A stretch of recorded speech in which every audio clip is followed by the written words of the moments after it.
പെരിന്തൽമണ്ണ മണ്ഡലത്തിൽ നജീബ് കാന്തപുരത്തിന് ആകെ ലഭിച്ചത് 1,04,888 വോട്ടുകൾ. നിയമസഭാ തിരഞ്ഞെടുപ്പ് ചരിത്രത്തിൽ മണ്ഡലത്തിൽ ആദ്യമായാണ് ഒരു സ്ഥാനാർത്ഥി ഇത്രയും കൂടുതൽ വോട്ടുകൾ നേടുന്നത്. നജീബ് കാന്തപുരം നേടിയ 32,431 വോട്ടുകളുടെ ഭൂരിപക്ഷവും മണ്ഡലത്തിലെ റെക്കോർഡാണ്.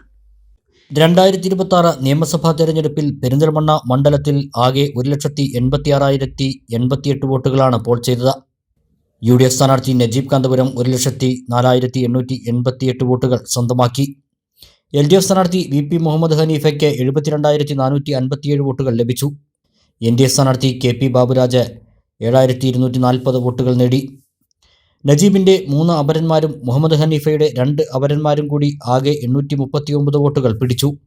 നോട്ടയ്ക്കും കിട്ടി 664 വോട്ട്. UDF സ്ഥാനാർത്ഥി നജീബ് കാന്തപുരം നേടിയ 1,04,888 വോട്ട് മണ്ഡലത്തിൻ്റെ ചരിത്രത്തിൽ ഒരു സ്ഥാനാർത്ഥി നേടുന്ന ഏറ്റവും ഉയർന്ന സംഖ്യയാണ്. 32,431 വോട്ടിൻ്റെ ഭൂരിപക്ഷവും മണ്ഡലത്തിൽ റെക്കോർഡാണ്. സംസ്ഥാനത്താകെയുണ്ടായ UDF തരംഗത്തോടൊപ്പം നജീബ് കാന്തപുരത്തിന് പെരിന്തൽമണ്ണ മണ്ഡലത്തിൽ വോട്ടർമാർക്കിടയിലെ സ്വീകാര്യതയും ഈ റെക്കോർഡ് നേട്ടം വ്യക്തമാക്കുന്നു. ഇടതുകോട്ടകളിൽ പോലും നജീബ് ലീഡ് സ്വന്തമാക്കിയാണ് ആധികാരിക വിജയം നേടിയത്.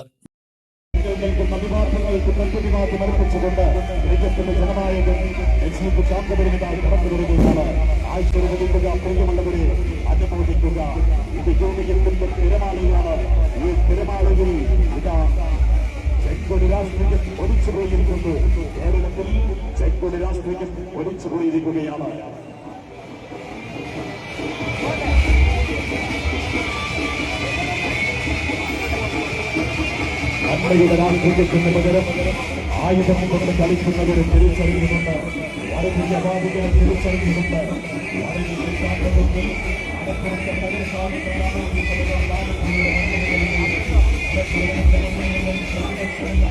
നൂതന സാങ്കേതിക വിദ്യ ഒരുക്കിയുള്ള എല്ലാ നേത്രരോഗ ചികിത്സാ സൗകര്യങ്ങളും വിദഗ്ധരായ ഡോക്ടർമാരുടെ മേൽനോട്ടത്തിൽ. Al Salama high hospital, hospital road, Perinthalmanna.